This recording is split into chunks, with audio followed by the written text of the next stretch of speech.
no helicopters have been procured for me to go to golf course. Thank you. I never said he wasn't a great politician. I'm just saying he's a golfer. It's supposed to be an interview. How'd you play out there today? Well, I found the conditions challenging, mostly because there's no grass on the golf course, but there never has been.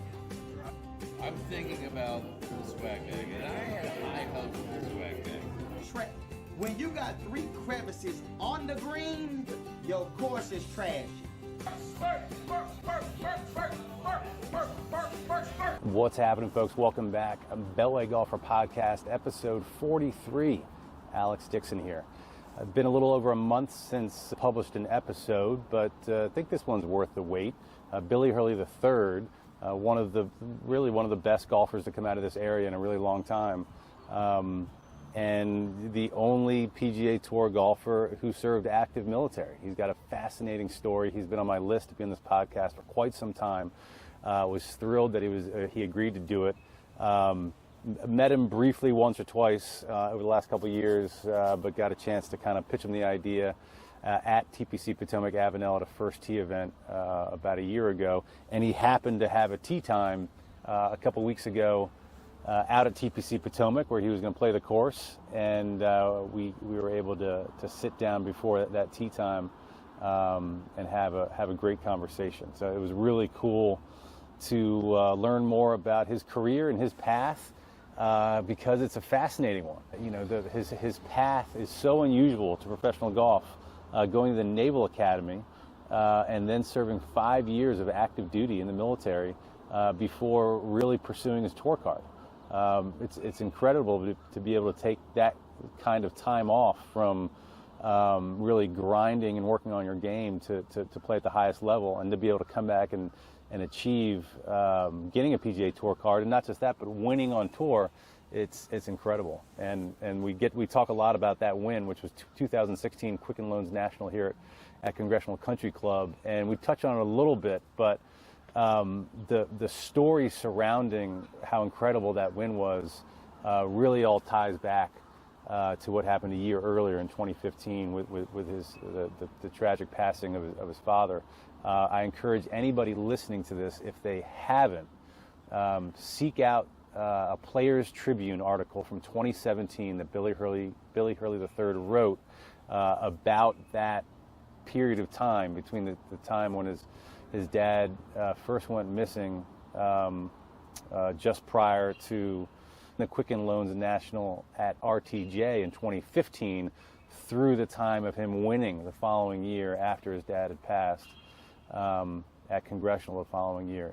It's an incredible story that we get into a lot, but in the conversation. But I certainly encourage. Again, go find the article. Players Tribune, Billy Hurley III, 2017. It's worth a read. In fact, I read it the morning that we did our interview before I drove out to meet him at TPC Potomac, and realized after our interview, when I got in the car, that my eyes were still kind of a little bit glassy from tearing up reading his article, because it's an emotional read. But great time meeting Billy Hurley. Great conversation. He does the DMV proud.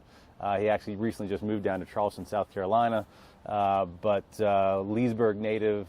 Lived in this area for the majority of his life, and just a great guy to talk with, and an incredibly nice guy. So I hope he's going to get back out on tour soon. He's been injured with a back issue for a while now. In fact, TPC Potomac in the Wells Fargo Championship, which is coming up in early May, offered Billy a sponsors exemption that unfortunately he had to turn down simply because he's not quite ready for tournament golf. But I'm sure he's going to get out there soon, and we'll be cheering him on when he does. Any case, here it is, episode 43, Beltway Golfer Podcast, Billy Hurley III. Enjoy. So we're out here. I'm back out at TPC Potomac at Avenel Farm, where I did my last podcast, but this time I'm with Billy Hurley III. How are you? Good. Yeah, good morning. I appreciate it. It's great to meet you. So let's get it. I have a series of topics here, but one of the reasons I would imagine, I haven't asked, but one of the reasons I imagine you're up in the area is right now because you no longer live in the D.C. area. You told me in our email exchange you recently moved. We just moved to outside Charleston, South Carolina. Yeah, a bit of a pandemic move, schools and my wife's family's down there. So a lot of good golf down there. There's some good golf. Not as much as in DC. I mean, DC is sneaky good golf town. I mean, it's not the season's longer in Charleston, so I've enjoyed February and March a lot more. Yeah. From a play and practice standpoint, but. There is good golf in Charleston. A lot of good old golf courses. I'm glad to hear you say that about DC. Sometimes DC, that was part of like if I rewind when I kind of started this podcast, that was like almost kind of my thesis was DC on a national level kind of gets a bad rap for being a good golf town. Yeah, I don't know why that would be. I mean, really, you go DC to New York is some of the best golf courses, on earth, I think. And in a really small, concentric circle. I mean, think about going just 10-mile radius from where we sit right now. There's a lot of good golf. There's a lot of good golf around. You can walk to some amazing golf yeah, courses. Yeah. Have you joined a club down in Charleston? I've been fortunate that kind of everybody's been welcoming to me, nice. and I've been able to play in practice at a lot of places. Bulls Bay, Daniel Island, Country Club of Charleston's been nice to me. Keogh Island Club's been nice to me. So nice. I've kind of been able to play pretty much anywhere. I've actually only played one round of golf in Charleston, and it was several years ago. Prior to they just did a big renovation at Charleston Municipal.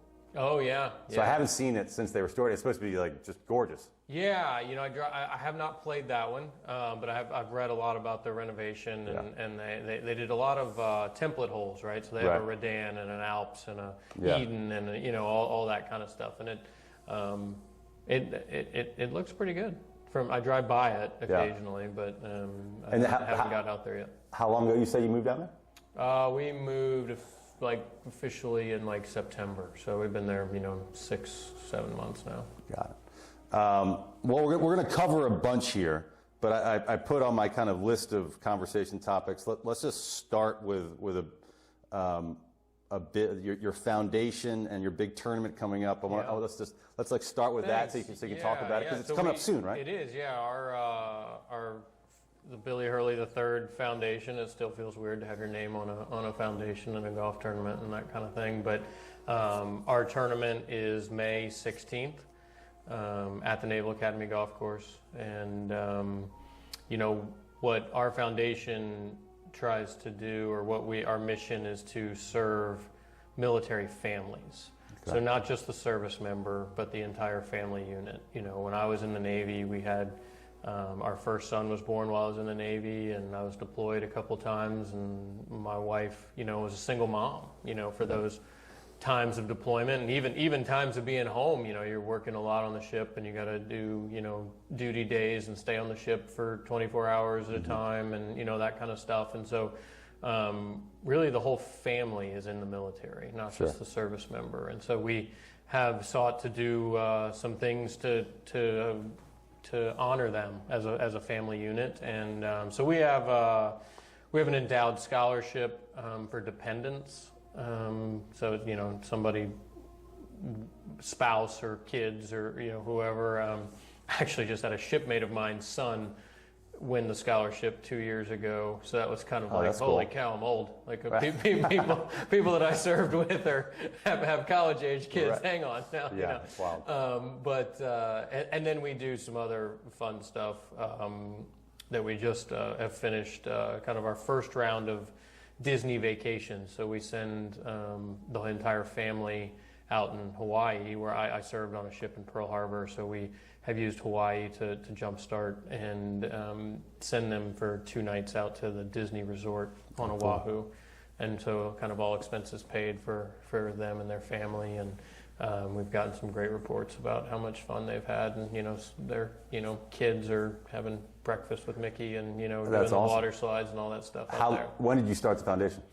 We started the foundation in 2017. Got it. And then obviously, you've been constricted with what we could do for the last 2 years, Sure. especially since our mission is the military. The military's been rather even more kind of, isolated than, society in Sure. a sense. And so we've just been started to get some of those programs up and running. And you have a big tournament coming up for so the tournament's basically, so May 16th is our tournament. Is that like your main that's our event all primary year? fundraiser, yeah. Got it. And the other thing we do with the tournament, this was one of the best ideas that came to me throughout my career, and the gal who runs our tournament is kind of the one who came up with it, is like instead of inviting 18 PGA Tour pros, 18 of my friends to come be in the groups as the celebrity or whatever, we host 18 service members. Oh, cool. And so we have an all expenses paid trip for them to come and be a part of the tournament. And we have a sponsor who's very generous to us and gives us a suite at the Nationals game. And so we take them to baseball on Sunday, and then we do the tournament on the Monday. Oh, that's neat. Yeah, it's been a lot of fun. Is this an event where anybody could go out to? I guess it's open to the public in a sense. It's on the Naval Academy golf course, which doesn't have a gate around it, so you could get But it's in. not and necessarily see it. designed It's for that. It's not designed for that for sure. Sure. Yeah, we keep it small at 18 groups. We cool. could probably sell a little more, but I want to play in 4 hours and 15 minutes, not 5 hours and 45 minutes. So we gotta do And you've it. been hosting this at the Naval Academy Golf Club every year, but we did it here last year because the Naval Academy was here, being TBC Potomac, because the Naval Academy was shut down for renovations. Right. So but this will be our 5th year. So we've done Very this cool. will be 4 at the Academy, 1 here at Potomac, and it's been really fun to do, and we're really fortunate. We must be doing something right because we have a lot of return, groups, a lot of return sponsors over the years. So I was going to ask you this later in the conversation, but since we're talking about the Naval Academy Golf Club and the restoration or renovation, I guess there's a little bit of both. Yep. I got to play it a few months ago. Nice. Fantastic work by Andrew Green. Have you played it much since it's? I've played it a little bit, since it opened and got back. So out there. I never played the course before. Okay, so I don't really have anything to compare. It's not that much different, right? As far as one green, 1 tee, 18 green. 12, 13, 14 are the major changes. Okay. Everything else was more restoration type thing, and I worked with Andrew on that. You did? Yeah, it was a lot of fun. Cool. To kind of pick his brain and work with him and kind of tweak a couple of things from a championship caliber standpoint, and so it really got it back to be a challenging thing for the college player, but still playable for the members, right? And that's the really a huge challenge as an architect. I mean, these guys are so smart as where they put things and how the slopes work to make it challenging from 7,000 yards and playable from 6,300 yards. Well, that's interesting. So Andrew Green, for those who don't know, he's arguably the hottest architect in the country right now. He did a well-known renovation right down the street at Congressional, which is going to get a lot of TV time here just in June with the LPGA Championship. But he's doing work all over the country. What does someone of that level? I'm just kind of curious. So they bring you in. Like, what are some?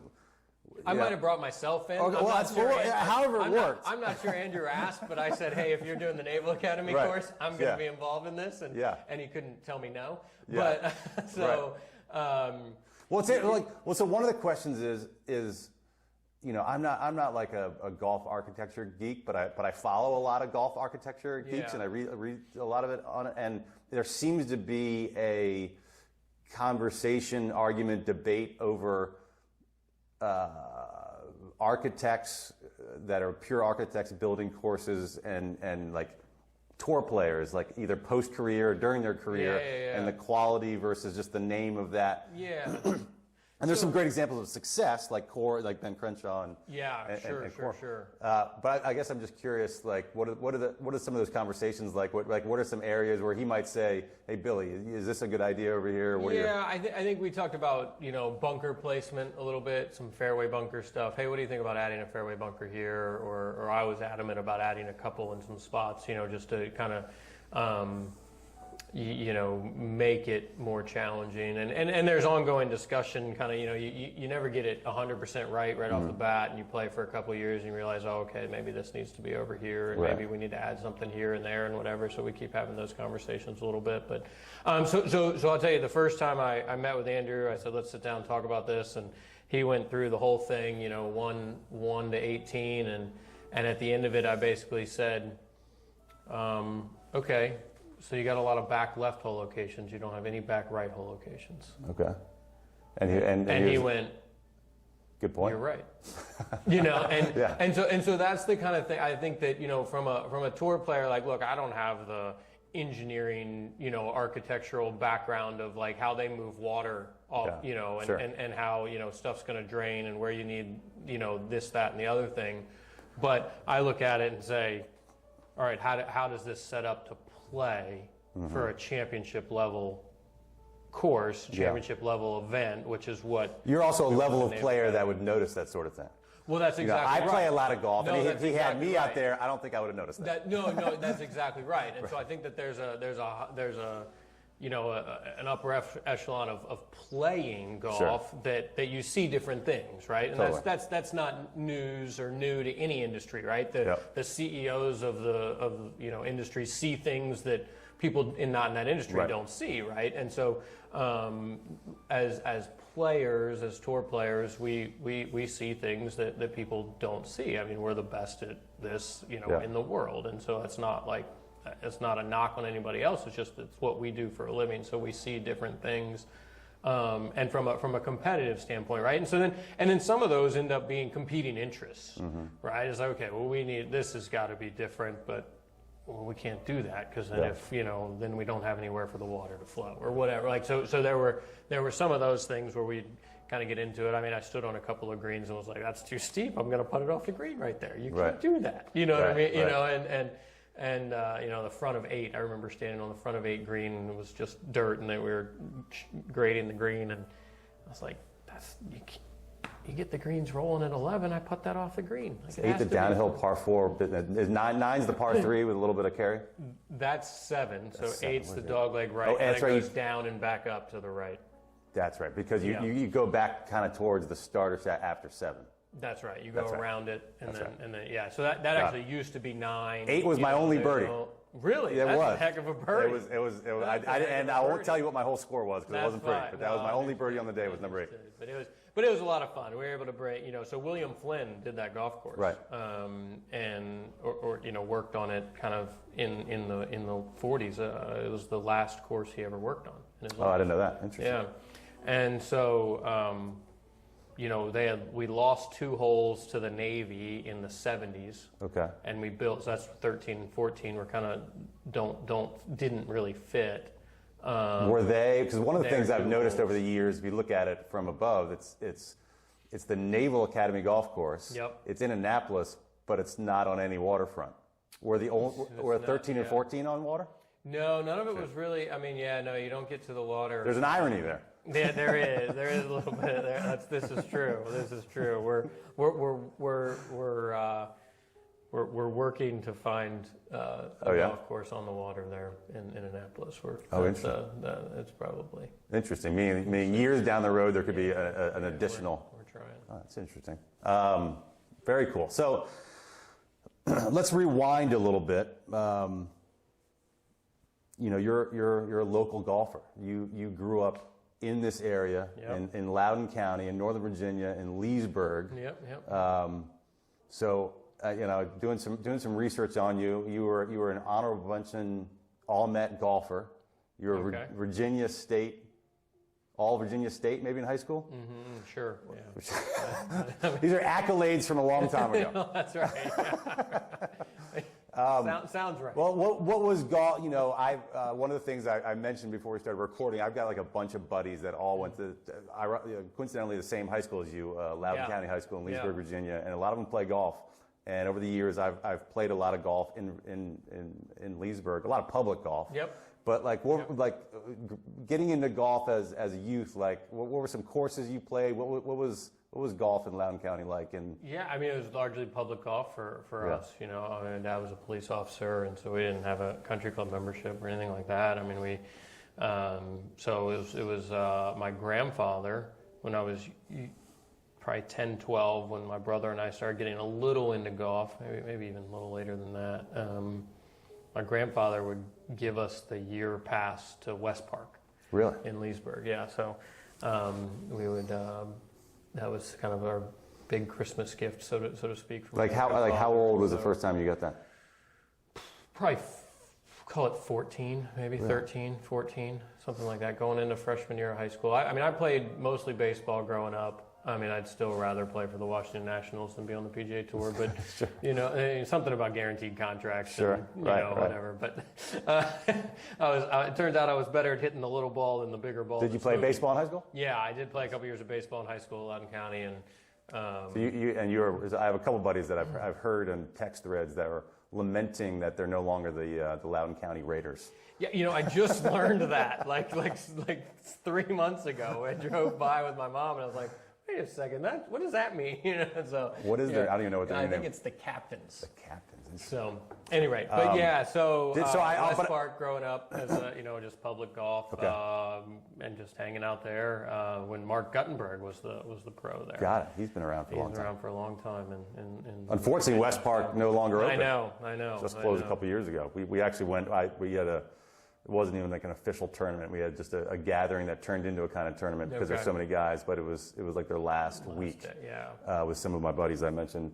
But when one guy, so if you play West Park, did you live right there? I have two friends, including my brother-in-law, who literally lived in, I think it's called Country Club Hills. Right, yeah. That like kind of that Yeah. West Park weaves through. Right. You weren't in that neighborhood. No, we Okay. didn't live there. We lived like right downtown Leesburg. Okay. My mom Cool. still lives there. You know, just 2 blocks from the middle of Leesburg. And you graduated high school what year? 2000. 2000. So Raspberry Falls was open. So Raspberry Falls opened my freshman year. Okay. And we started practicing there a little bit. So we would split And that was a big our deal when high that school. opened. That was a big deal. That was a very big deal. Gary Player, did that, and it was kind of like that high end public kind of thing. And so yeah, we were fortunate to kind of get in there on the ground floor, and we'd do maybe 2 days a week of high school golf That's cool. at Raspberry. And Which was your 3 or home? Did you have 4 like at West Park. Did the school have a home track? Well, we started at West Park, and then when my freshman year, Raspberry opened like right at the end of fall golf, my freshman year of high school. Got it. And then so it was West Park certainly, and then maybe my senior year it was 50-50 probably, West Park and Raspberry. We would play some matches at West Park, some matches at Raspberry. The other one I want to make sure to ask you about that also is no longer with us, but Goose Creek. Yeah, sure. Played Did you there play that growing much? up, yeah, with my dad and stuff. That was a fun. It was an interesting layout, but it Yeah. had a lot of history. It famously had Ben Hogan had the course record there. Dean Beeman, when I interviewed him, he actually had a story about really? playing with Yeah, no, I Ben didn't Hogan know Ben. after he won. Dean Beeman won like a junior tournament when he was like Okay. 14 or 15, and the I don't know if it was the prize but Yeah, the because of perk that, or he whatever, got yeah. to play with Ben Hogan at Goose Creek. Oh wow! Yeah, I had no idea. Yeah, pretty cool. I don't know. It's unfortunate that's no longer here. So, we've already alluded to the fact that you went to the Naval Academy. So you're playing high school golf. When did you? Did you have? What I'm trying to understand is Naval Academy. Imagine hadn't put many players on tour, if any. Are you? Just the one at this point. Okay, yeah. so the answer was 0. Did you have aspirations in high school of the tour? Yeah, I mean, sure, every kid playing on a high school golf team, right? But did wants you to play the PGA Tour? And so the short answer is yes, right? But the long answer is I wasn't an AJGA All-American. I wasn't recruited by anybody to play golf.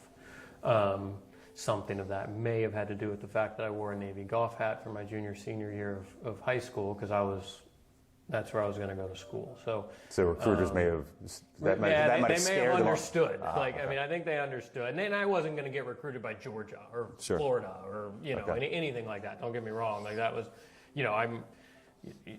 probably, James Madison and George Mason and William and Mary probably didn't talk to me because they knew I was going to Navy, right? But it wasn't like I was going anywhere high level Division I kind of thing coming out of high school. I mean, I was a good player, but I wasn't, on a national level in any way, shape, or form. But I fell in love with the Naval Academy is how it happened. I got a tour of the Naval Academy after my freshman year of high school and just. Are you thinking at the time a career in the Navy, or are you thinking? I was thinking I want to go to the Naval Academy. That's it. And the Navy's a great opportunity after that, right? And, sure. And so I don't know where that leads or what that does, but I can do 5 years or I can do a career, whatever. And then golf just I kept getting better in college at the academy, kept getting better.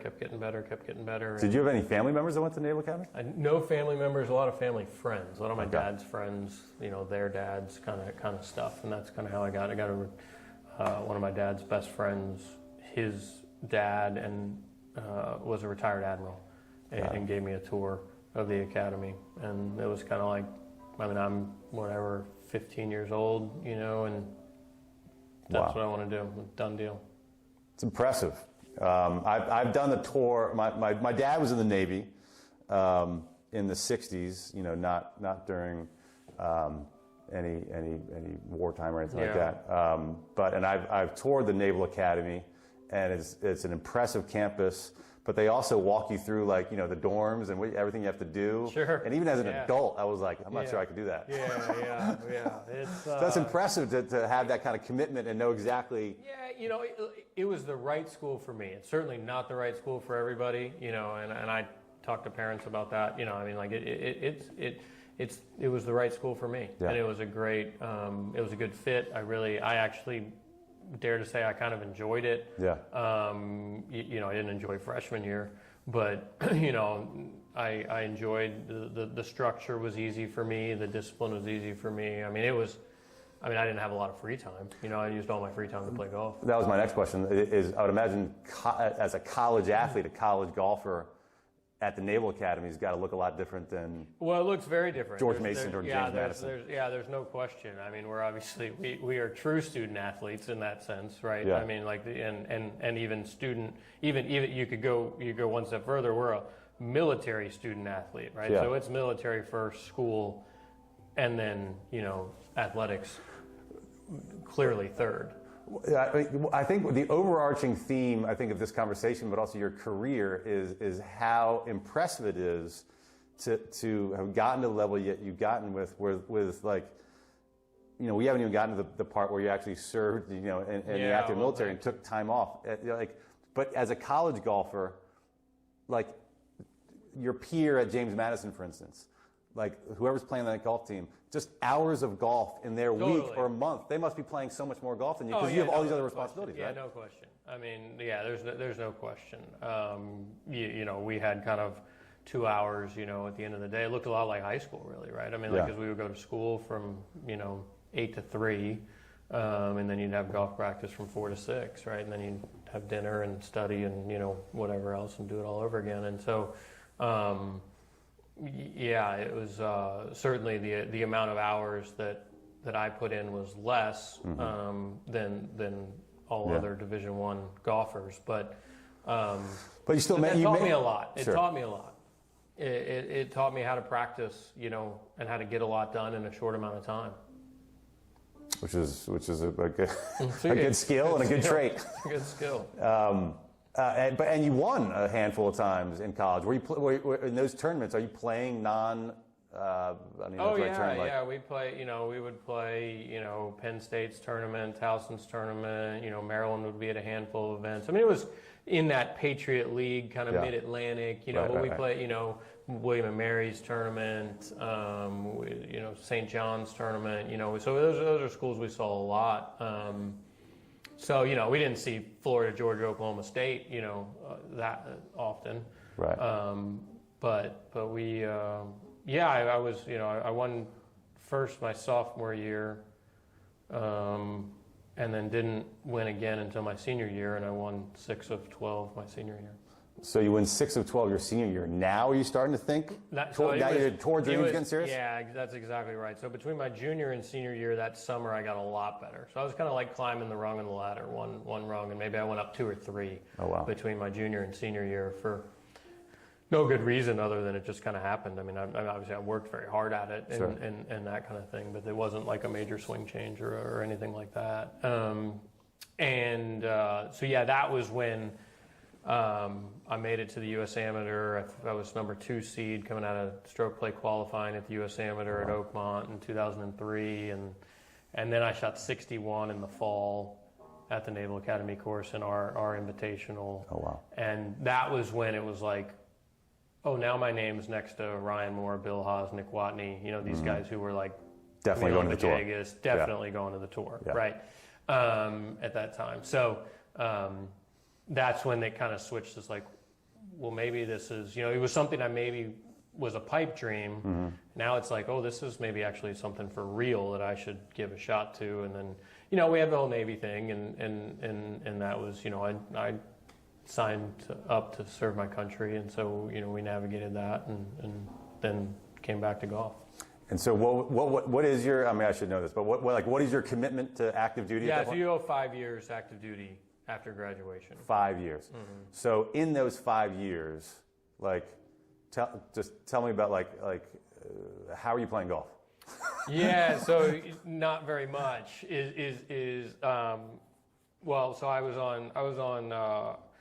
was on 2 ships, Gettysburg in Mayport, Florida, and Chung Hoon in Pearl Harbor, Hawaii. And in between those 2, I actually was at the Naval Academy. Teaching economics, and so when I was at the academy, I got to play a lot, and that was a little bit of like golf duty, so to speak. Like they were kind of they were entertaining the idea of allowing me to do the David Robinson thing, get out after 2 years and do the reserves and that kind of thing, and so that was kind of in that period. So they sent me to the Naval Academy and allowed me a little bit easier of a schedule, not deploying, that kind of thing, to be able to play a little more golf. I mean, I was still working, for the Navy and for the Academy in the economics department, which was a lot of fun. But that's pretty cool by itself, just to be following, well, he's going to have to follow the path of David Robinson. Yeah, I know, that was the model, right? So, I mean, I wasn't MVP of the league or anything, but, I was, I'm also not 7 foot tall. You didn't grow 8 inches at the Academy? Right, that's right. So, but yeah, that was, and there's a handful of other guys who have done that along the way. And so, we were looking at that and my whole thing all along was I signed up to serve and I want to serve, and this just might be a out of the box way to serve. Sure. Right. It was never. So when I want to get out of my commitment, or I want to not. So that was never. I mean, sometimes it gets portrayed like that, but that wasn't. And you can ask people who were around me. That was not the intention of it at all. Yeah. So when you were on the ship in Pearl Harbor, there's a lot of good golf within a stone's throw of Pearl Harbor. Yeah, were you able to play any of those courses? I was able to play a little bit. I played the courses you're supposed to play, in Hawaii or on Oahu, I should say, because we when I was there, we took trips to the other islands, but I wasn't allowed to bring my golf clubs. So those were more recreation trips with my wife. I did watch a video. There was like a little YouTube clip that I guess the PGA Tour put together years ago, where you show exactly the pole that you strap your clubs. Yeah. Oh yeah, that's right. Yeah. I had the clubs in the stateroom. Had to kind of snake them over tie them to an exhaust pipe. Did all your shipmates were you well known that he's the golfer? You weren't getting weird looks of. Yeah. No. Everybody kind of knew. I mean, I actually inside the Pentagon / higher level Navy, I apparently had the nickname Tiger Hurley for a while or whatever, because that's, the only thing they knew about golf was Tiger Woods. So that's wild. So after, so for the last 3 years, you're able to play a little bit more golf, but still. Yeah, well, that was kind of the middle. So the last 2 years, I didn't play hardly at all. I was in so it's backwards. Okay. Yeah, so it's kind of a little bit flipped. Yeah. And so I didn't get to play very much at all. I mean, I became a recreational golfer. I was working. Did your tour dream start to fade?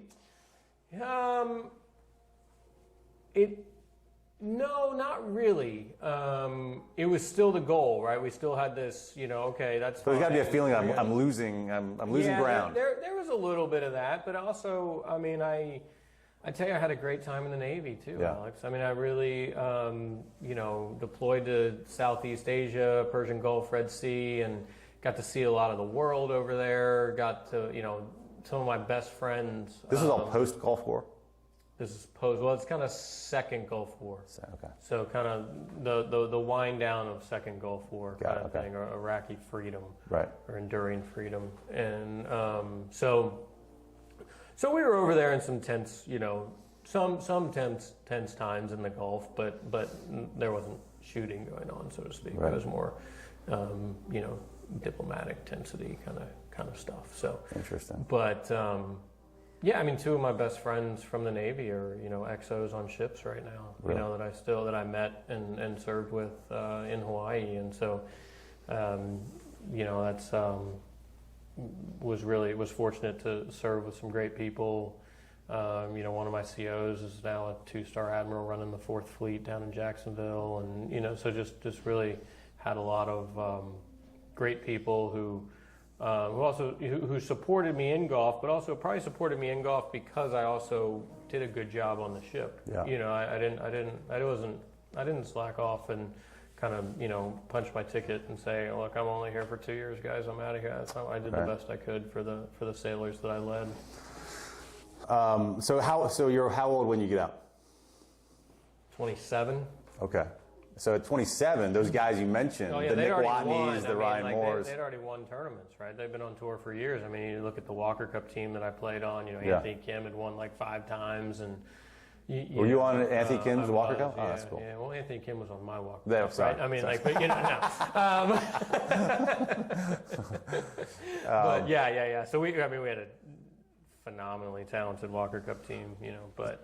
So what's your game plan then at 27? It was, hey, we're getting out. We're going to move back to Annapolis, Maryland, because, frankly, because I was able to play golf there for free, so we didn't have to, I could. You said we. Are you already married with I'm kids married, at this point? We have 1 kid. Yeah, so we have a 2-year-old when I got out. Okay. He was born our oldest was born kind of middle of my service, So yeah, we came back to Annapolis and we kind of just started grinding away at golf. It was the first time in my life where golf was the only thing I was doing. Where it was full-time golf. So we're, getting stronger, working out, doing, my body wasn't in golf shape, and then, going to Q school and just kind of starting it out. So this is the summer of 2009. Right. And got through first stage, and then probably needed to shoot 2 under in the last 9 holes, and shot 2 over at second stage. And so went to mini tours for 2010, and then 2010 got through second stage into finals, played bad at finals, but got nationwide or Korn Ferry Tour status for 2011, and then was able to snowball that into enough starts to finish 25th. Top 25, get their card. I finished 25th, so that was a nerve-wracking day in October of 2011. But so you're 29 at this point? Yeah, I'm 29. Yeah. So that video you're talking about was actually the Sony Open, 2012, the first tournament of my rookie year. Was that Kapalua? 2012 was so Kapalua was Wailea, right? Okay. Sony Open. And right. Okay. Yeah. Yep. Wow. So we're going to get to where you win here locally, but I'm going to fast forward. There can't be that many winners on the PGA Tour that didn't get their card until they were 29. That's got to be a small group. Haven't looked at it, but you might be right. Yeah, so we have to get some deep some stats. Guy. Right. Who's the deep stats guy? Dig that out for us. That'd be a good question. That's wild. So you finally make the tour. You're 29. So you said this is 2011. So over the next 5 years, you win. Your win on the PGA Tour comes in 2016. So that's that's a 5 years. Like just tell me a little bit about those first several years on tour, like just the grind of the tour, trying to make cuts. Hard. Right. Okay, golf's hard, and it's really hard as a rookie. Yeah. Right, because you're going to golf courses you don't know, cities you don't know, airports you don't know, hotels you don't know, you know, whatever, and the machine that is the PGA Tour just keeps rolling, and you're just trying to keep up a little bit. And so I didn't keep my card. My rookie year, I actually finished. I mean, we talk about finishing 25th in 2011. My rookie year, I finished 151st. So, top 150 keep some status. So 125 keep their full card, but that 126 to 150 keeps, some status. Mm-hmm. And I finished 151st by $163. Oh, wow. So that was the last year of the money list, actually, that it was still money list. Yeah. So I finished 150 in FedEx Cup points and 151 in money. Yeah. So I lost out on the money by a nickel in the terms of PGA Tour dollars that are at that. Are you speaking of dollars? I mean, the PGA Tour dollars are going up and up and up and up, and they're certainly a lot bigger than they were pre-Tiger.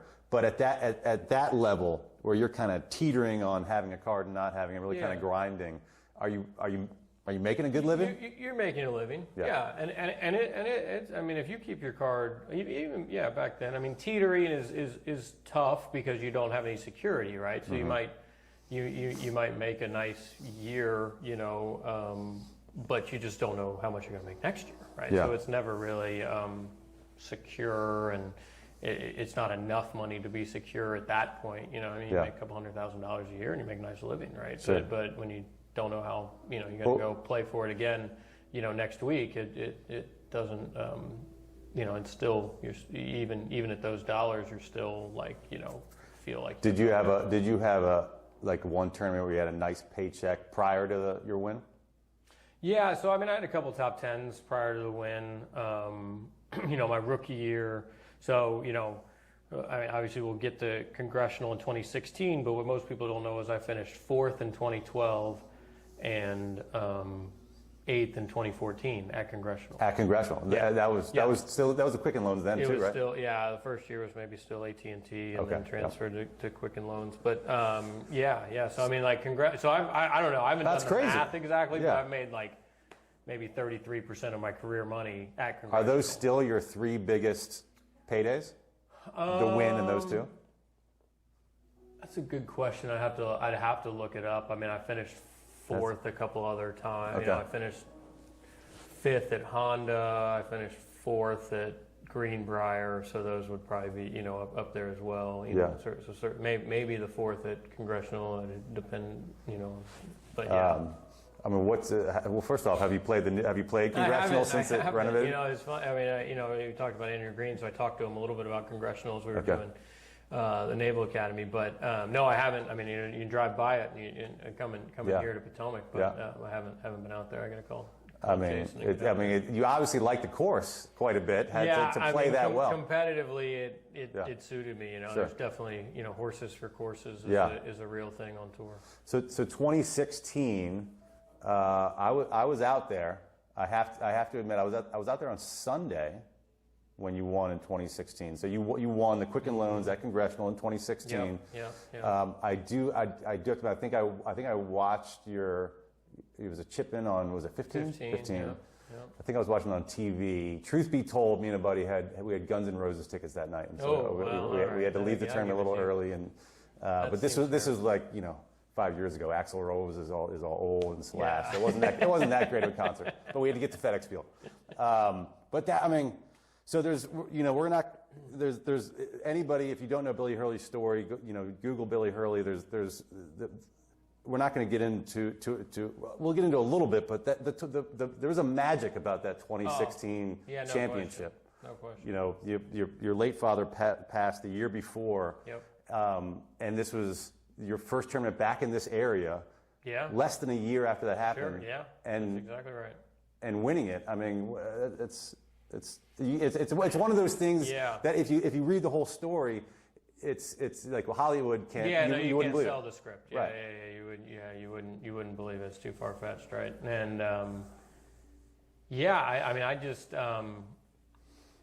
that week, you know, I got off to a bad start on Thursday. Started on 10 on Thursday and was maybe 1 over through 6 holes or something like that, and was kind of like, fortunately, I was wise enough at this point in my career just to talk to myself and say, stay with it, keep doing the right things. And then I made 3 birdies in a row in the middle of the round, and kind of, you know, tacked on a couple more and shot 4 under or something in the first round, in a round that, you know, 3 years previous probably would have been 3 over, you know, kind of thing, of just having a little more maturity and a little more discipline to You were in that stay tournament. with You were fighting off Ernie Els.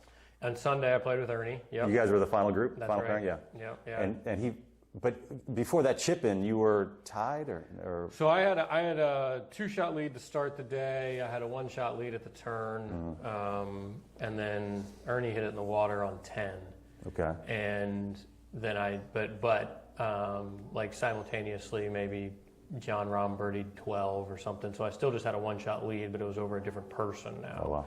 And so I had a 1-shot lead on 15. And I drove it in the fairway bunker on the right, and because of how deep the bunkers are short of that green, I knew I had no chance if I hit it in one of those to get it up and down. Yeah. So I played it out of the fairway bunker way left up the fairway to have a 30-yard pitch shot for my third. And so I had a 1-shot lead, thinking I'm just trying to, hopefully I have a 1-shot lead still. Yeah. You know, I can scramble a par out of this and cling to that 1-shot lead, and then the ball hit the middle of the flagstick and went in, and all of a sudden I have a 2-shot lead, and all of a sudden you go, oh, Yeah. I think I'm going to win this. Do you remember? I mean, you're fighting off a multiple Major winner who had won at Congressional, Who had won right? at yeah, right. like, Sure, 97 US Open, right? Yeah, I mean, there were lots of people pulling for him. It was kind of resurgent. I mean, career. do you and all of the other, you know, this is your hometown. Yeah. We didn't even talk about, you were playing on an I exemption? played a sponsor's exemption, yeah, because I had, in 2015, I had lost my card, finished, 135 or something like that, so I was kind of in that 126 to 150 And I also looked this up, but category the list of winners that Off won a tournament off exemptions, exemptions is is small. It's also small. Yeah. And so yeah. I'm jumping all over the place, but after you win that, the fact that it's an exemption doesn't change the fact that now all of a sudden you get a certain status. No, it doesn't change any of that. Yeah. And what I'm going backwards to is, I mean, do you remember some of the thoughts? Like, is the blood pressure going up? Are you tensing up? As this could be your first win? All these things are happening. So it was 1 shot at a time, at a time, trying my hardest, right, Sure. to do that. And I didn't have. There were 2 moments. Well, there was one moment early that day, kind of walking up 8 fairway. I was maybe even par for the day and had a 1-shot lead. Ernie had come out and birdied. We both birdied 1, and then he birdied 3, and I had a 1-shot lead. And we kind of made a bunch of pars going through, and I have a 1-shot lead still. And I'm kind of going, no, this is supposed to happen. This is not, this is happening today, right? So I have to rewind you back to 2014. I slept on the 36 hole and 54 hole lead at Greenbrier. Okay. And waking up Sunday of Greenbrier back in 2 years previous, I kind of had this, I'll call it apathetic mindset of like, hey, if it happens, it happens. That'll be fine. Yeah, obviously, you want to win. You want to play great. If it doesn't happen, I'm on the PGA Tour, and I'll be fine, and whatever. And it didn't happen that day. Yeah. The game got a little fast for me and got out in front of me, and it was my first Sunday in the final group, and I was playing. So it didn't happen.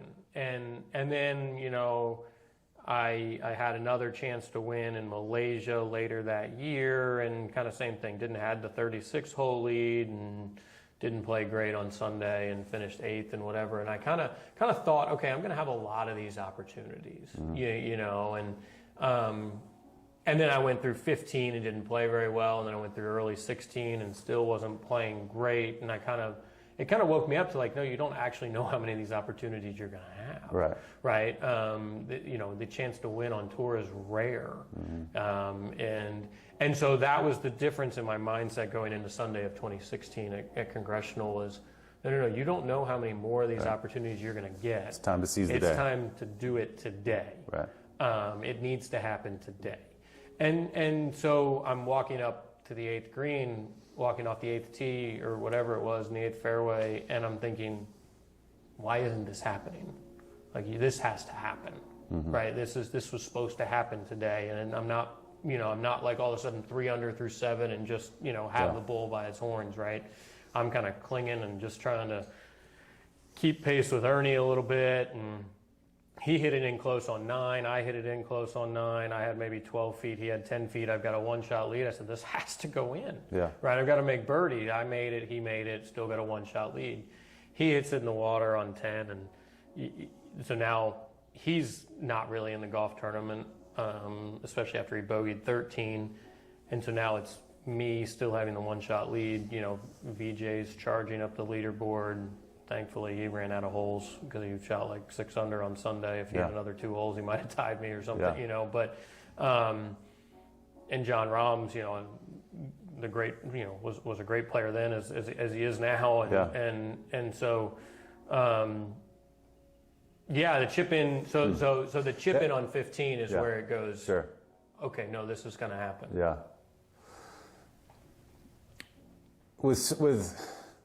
With kind of the larger picture of that win and everything that had happened in your life in the previous year, I wonder if someone that didn't have the mental discipline of going to the Naval Academy would have been able to pull that off. So I imagine for some people, thoughts of your father probably were they creeping into your head during the round?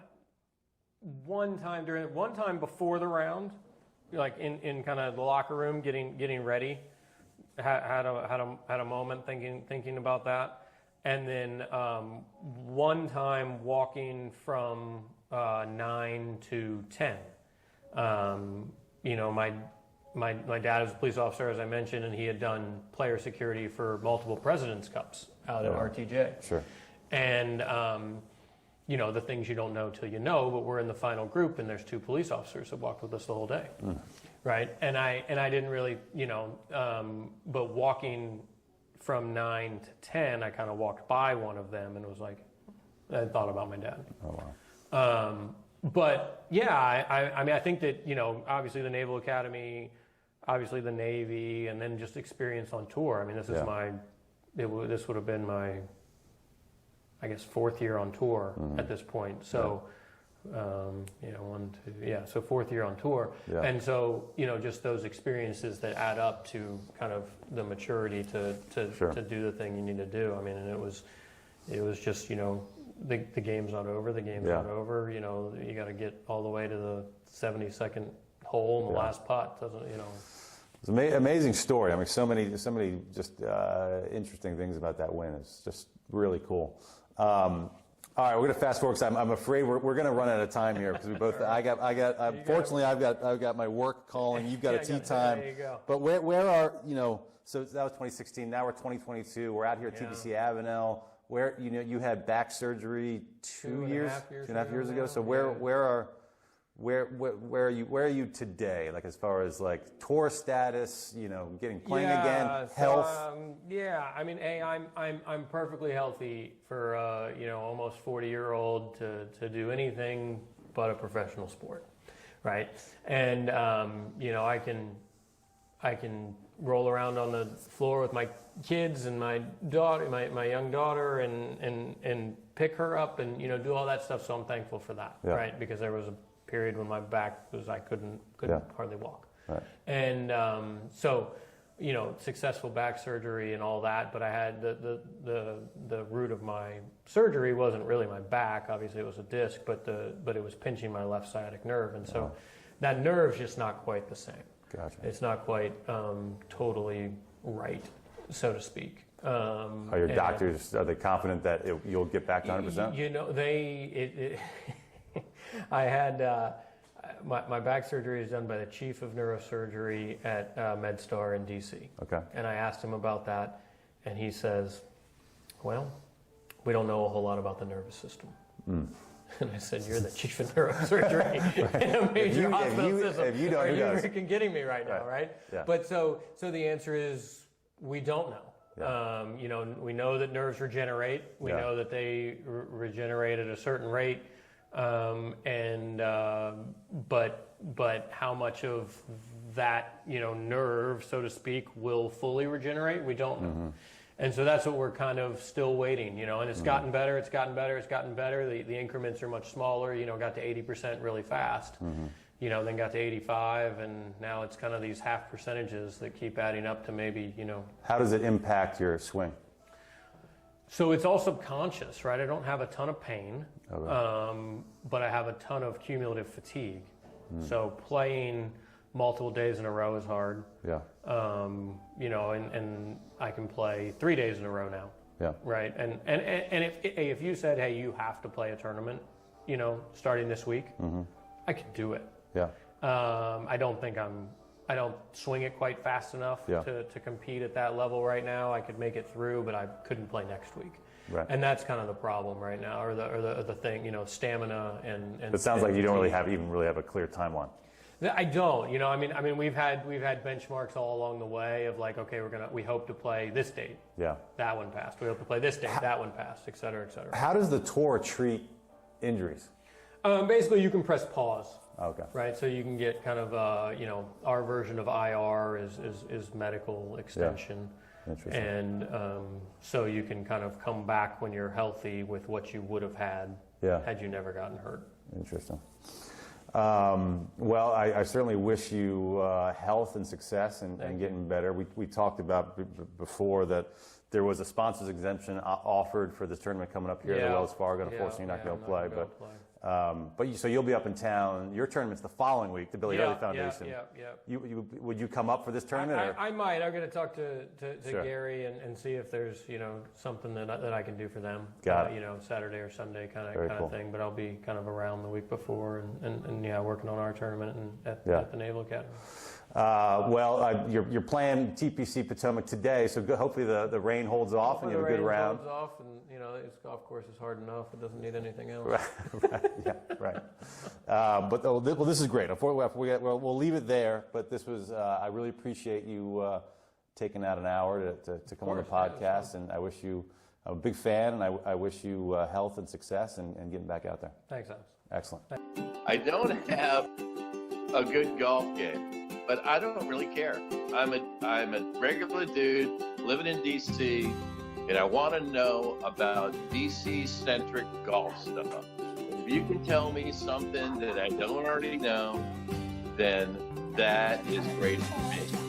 I don't want the regular stuff. I want exciting stuff. I want different stuff. I want stuff I can't hear elsewhere. But I want it to be about DC golf.